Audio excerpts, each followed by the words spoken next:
안녕하세요. 까치살모입니다. 육군에서 속칭 K9A3 자주포에 대한 소요를 제기했습니다. 그래서 오늘은 그 이야기를 해볼까 합니다.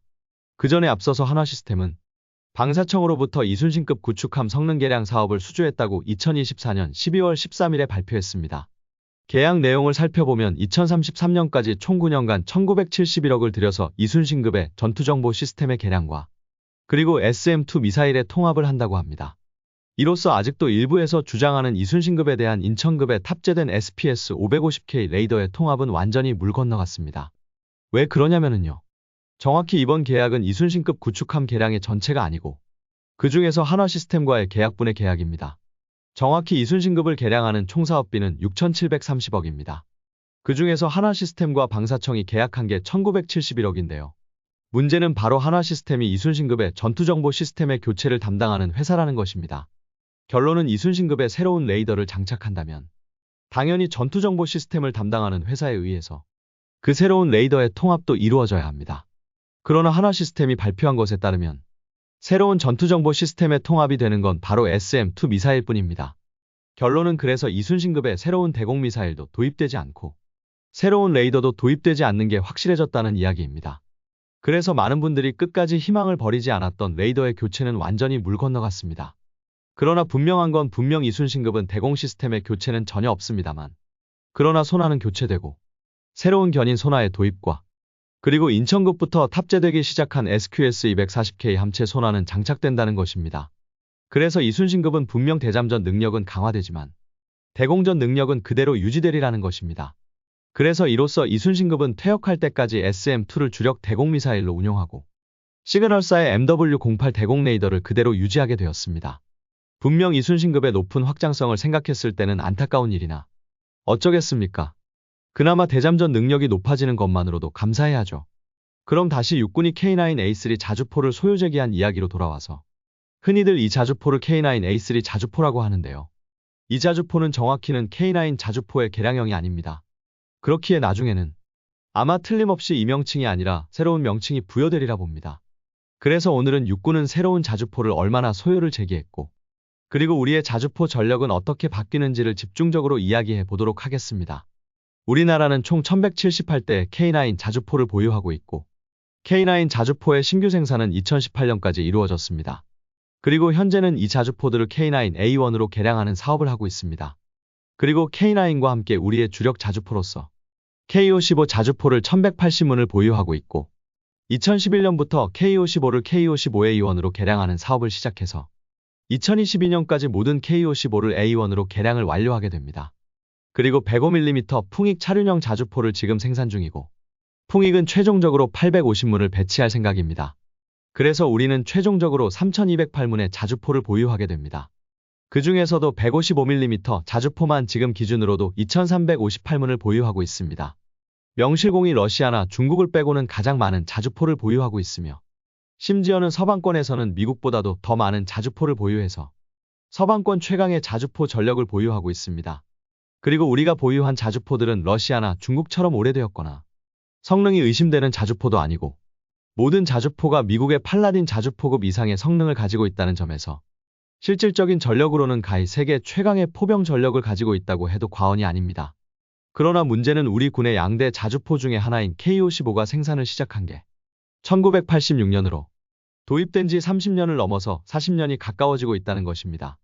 그래서 저는 과거에 분명히 KO-15는 앞으로 K9A3로 교체될 거라고 이야기한 바가 있습니다. 지금 우리가 개발한 자주포 중에서 K9A1은 기존 K9을 일부만 개량한 자주포이고 그리고 우리가 앞으로 도입할 K9A2는 차체는 그대로 두고 포탄만 교체하는 자주포입니다. 그래서 A2까지는 분명 기존 K9의 개량형 자주포이지만 K9A3는 아예 차체까지도 새로 개발하는 신규 자주포입니다. 그래서 A3 모델은 아예 처음부터 신규로 생산하는 자주포인데요. 당연히 우리는 앞으로 완전 신규로 생산하는 새로운 자주포를 KO-15와 1대1로 교체하기 위해서는 대략 1000대를 생산해야 합니다. 그리고 그것과 관련해서 드디어 육군에서 K9A3, 정확히 육군에서는 A3라는 명칭은 사용하고 있지 않고 K9 유무인 자주포 블록2라고 명칭하고 있는데요. 당연히 블록1은 K9A2를 이야기합니다.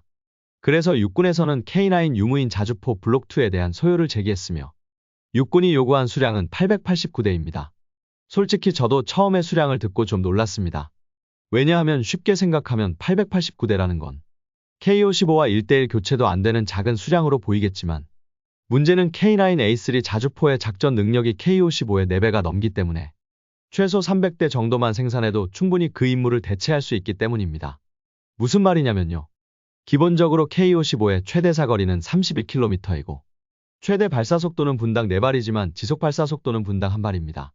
그에 반해서 K9A3 자주포는 최대 사거리는 80km에 분당 발사속도는 9발에 지속 발사속도도 6발입니다. 결론은 그래서 K9A3 한 대가 못해도 K55 자주포 4대 이상의 역할을 할 수 있습니다. 그렇기 때문에 정상적이라면 K9A3 자주포의 도입 수량은 많아도 K55에 비해서 절반 이하여야 합니다.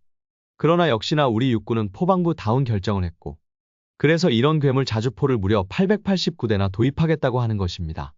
물론 이건 어디까지나 육군의 희망사항이고 그래서 당연히 사업화 과정 중에 실제로 도입되는 도입 수량은 더 줄어들 수도 있습니다. 그러나 지금까지 육군의 모습을 보면 다른 건 다 수량을 줄여도 자주포의 수량은 줄이지 않을 것으로 보입니다. 그래서 우리의 앞으로의 155mm 자주포 전력은 K9 1178대와 지금은 K9A3라고 불리는 신규 자주포 889대로 구성될 것입니다.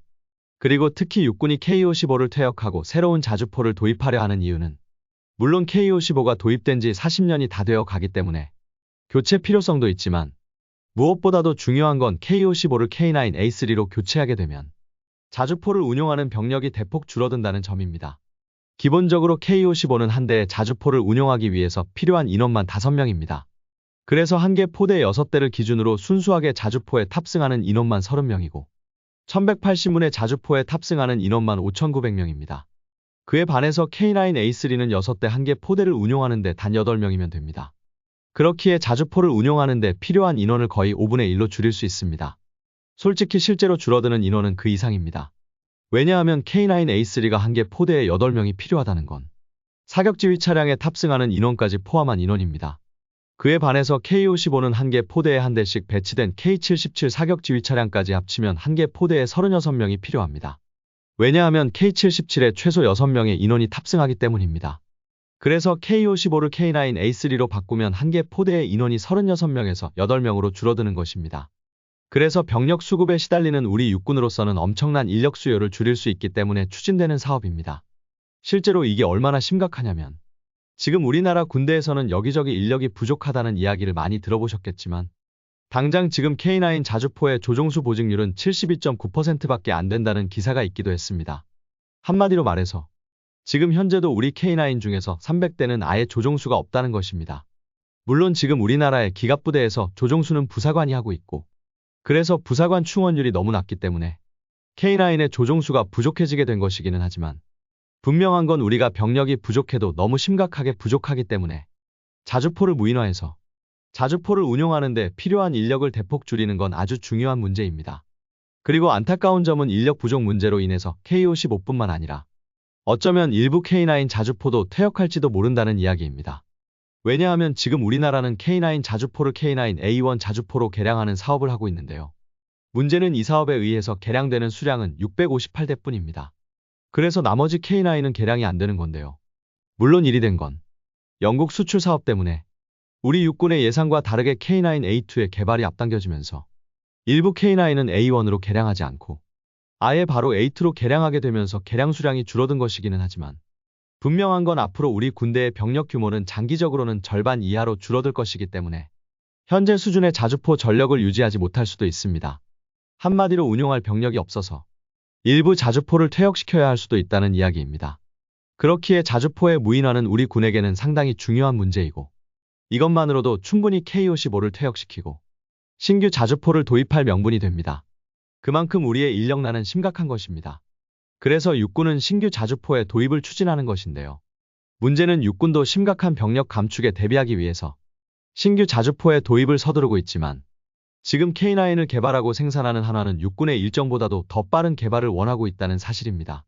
이게 무슨 말이냐면 방위사업청이 발표한 K9A3의 개발 일정에 따르면 K9A3는 이미 주요 핵심 기술은 개발에 들어가 있는 상태이고 이 주요 핵심 기술을 2028년까지 개발해서 선행 개발을 하고 본 개발은 2030년부터 2033년까지 한 다음에 양산은 2035년부터 한다는 계획입니다. 그런데 문제는 한화에서 1위하면 독일 등에서 개발하는 신규 자주포와의 경쟁에서 뒤떨어진다고 주장을 하고 있습니다. 그래서 한화는 K9A3의 개발을 앞당기자고 주장을 하고 있습니다. 더욱이 이미 한화의 주장처럼 K9A2의 개발을 앞당기면서 K9A2의 성능이 육군이 기대했던 것보다도 더 좋아서 육군은 아주 만족해하고 있기 때문에 이번에도 한화에서는 A3의 개발을 앞당기자고 이야기하고 있으며, 그러면서 제가 저번에 다루었던 155mm 자주포를 활용한 대공포 이야기도 나온 것입니다. 한마디로 말해서 지금 현재의 K9A3는 핵심 기술을 개발하는 선행 연구 단계이고, 그래서 아직 정확히는 이 자주포의 능력이나 용도가 확정이 된 게 아닙니다. 그래서 지금은 다양한 용도가 논의되고 있고, 그 과정 중에 나온 게 대공포로도 사용할 수 있는 활용 방안인 것입니다. 실제로 K9A3의 선행 개발 사업인 초장사정 유무인 자주포 개발 사업이 2028년까지 진행 중이고, 이 사업을 통해서 진행되는 기술 실증 차량이 2026년 9월에 등장한다고 합니다. 한마디로 우리들은 2026년이면 K9A3를 볼 수 있는 것입니다.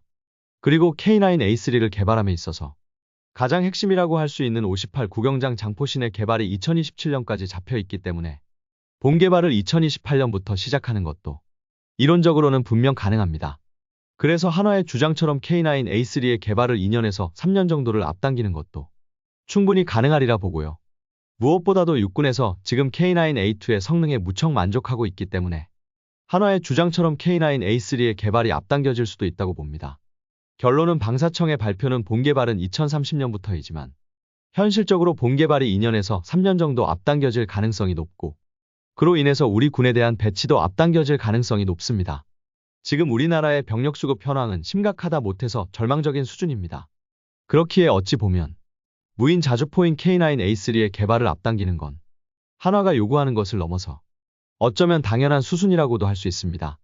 그렇기에 저도 K9A3의 개발이 앞당겨질 거라고 보고 있습니다. 어떤가요? 여러분이 보기에는 K9A3의 개발이 앞당겨질 거라고 보시나요? 이상 영상 봐주셔서 감사합니다.